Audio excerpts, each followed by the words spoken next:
Imagine being just as strong at 70 as you are today, without wrecking your joints to get there. It's not a fantasy, it's programming. In this video, we'll unlock the optimal rep range for lifelong strength gains by putting 1 to 5 reps head-to-head with 6 to 12 reps. So every squat, bench, deadlift, and press you do builds power you can keep for decades. We'll separate gym folklore from science, show you how to program strength that sticks, and fix the 2 mistakes that quietly stall progress after 30.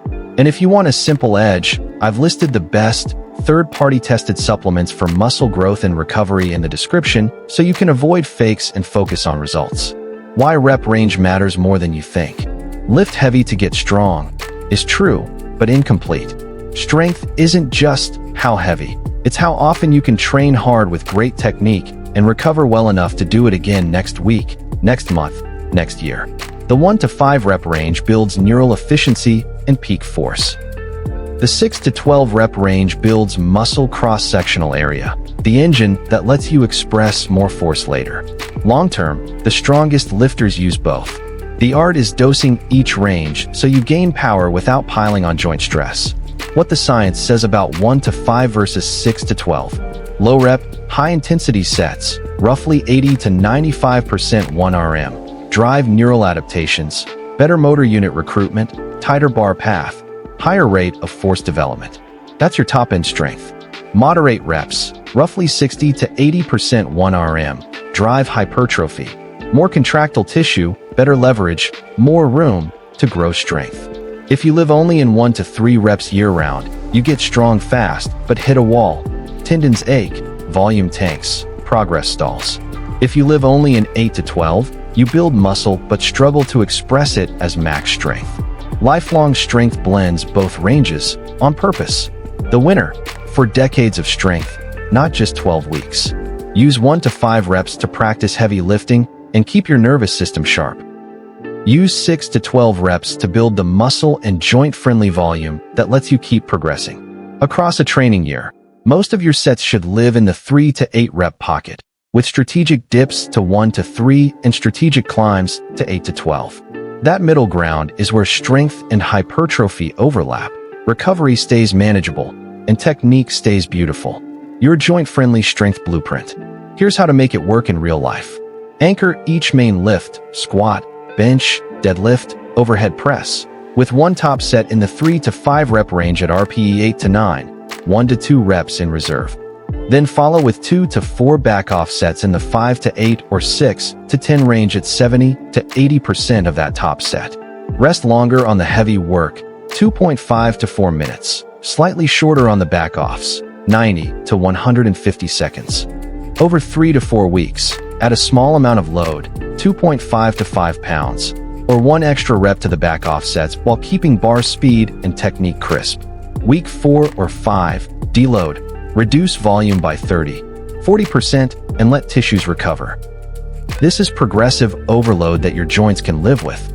Daily undulating structure, the sustainable way.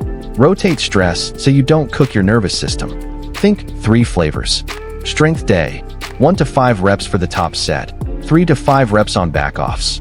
Focus on tight form, long rest, heavy but smooth. Volume day, 6 to 10 reps across more total sets. Build muscle. Chase consistent bar speed, clean technique, moderate rest. Power/technique day, 3 to 5 reps with submaximal loads moved fast. Practice perfect reps, stop well before failure. Why 6 to 12 reps are non-negotiable for lifelong strength?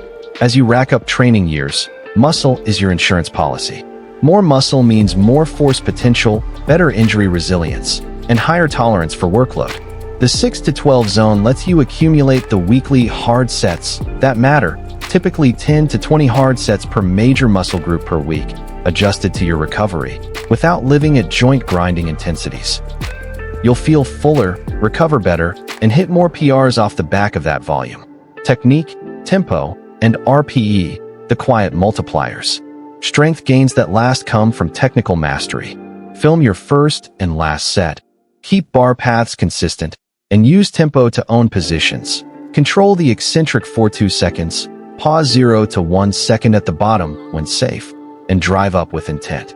Train most sets at RPE 7 to 9, leaving 1 to 3 reps in reserve. Save true failure for machine accessories sparingly. This beats ego maxing every week and keeps you in the game.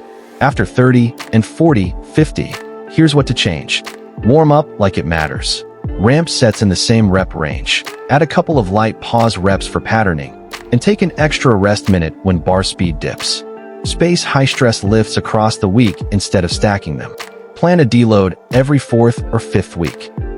If elbows, knees, or adductors start whispering, shift more volume to the 5 to 8 and 8 to 12 ranges for a block and reduce heavy singles to practice only, RPE 7 to 8. You'll return to heavy work feeling healthier and stronger. Accessories that carry your main lifts.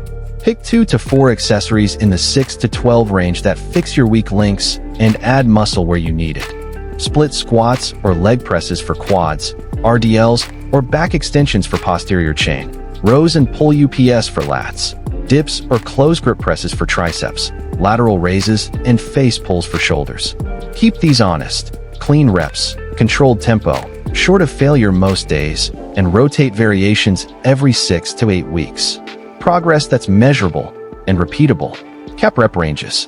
When your back-off sets hit the top of the range with good speed, for example, 3 sets of 8 become 3 sets of 10, nudge the load up next session and drop back to the bottom of the range. If your last reps turn into grinders, hold the load and repeat until the bar speeds up. Stalls happen. Break them with a slight rep range shift from 5s to 6, 8s for a month, microloading plates, or a small exercise variation that preserves skill. High bar to low bar squat, close grip bench, pause deadlift. Common mistakes that kill lifelong strength. Maxing weekly, chasing pump-only training, ignoring back-off volume, and training to failure on compound lifts. Another killer, skipping technique work when you're tired. If a top set looks sloppy on video, repeat the load next week and win with better form. The goal isn't today's PR, it's 5 years of PRs. Nutrition and recovery, quick, practical. You don't out-train under fueling. Aim for sufficient protein, roughly 0.7 to 1.0 g per pound of body weight per day. Steady carbs around training for performance, and sleep like it's part of the program. If you want vetted help, I've listed the best third-party tested supplements for muscle growth and strength in the description. Creatine monohydrate, 3 to 5 g daily, quality whey or plant protein, and a couple of recovery basics, so you can skip the guesswork and avoid counterfeits. Your 12-week roadmap at a glance. How this comes together. Weeks 1 to 4. Emphasize 5 to 8 reps on back-offs. 1 heavy top set at 3 to 5. Build volume and groove technique. Weeks 5 to 8. Nudge intensity. Top sets in the 2 to 4 range. Back-offs 4 to 8. Keep total weekly sets stable. Weeks 9 to 12. Rebalance towards 6 to 10 for muscle. Sprinkle a few singles at RPE 7 to 8 for skill. Deload in week 12. Then repeat, swapping in slight exercise variations and retesting a training max only when bar speed and form warrant it. Bring it home. Make it interactive. Which camp are you in right now? Living in 1 to 5, living in 6 to 12, or somewhere in the middle? Tell me your main lift, current rep range, and where you stall most often. I'll reply with a tweak you can test next session. If this helped clarify the best rep range for lifelong strength, tap like so more lifters searching best rep range for strength, 1 to 5 versus 6 to 12, and hypertrophy versus strength can find it. And check the description for the best muscle growth supplements I trust. No fluff. Third-party tested. Subscribe if you want a full periodized template next week with exact sets, reps, and RPE targets for squat, bench, and deadlift. This video is educational and not medical advice. If you have injuries, medical conditions, or you're returning from a long layoff, consult a qualified coach or clinician before changing your training.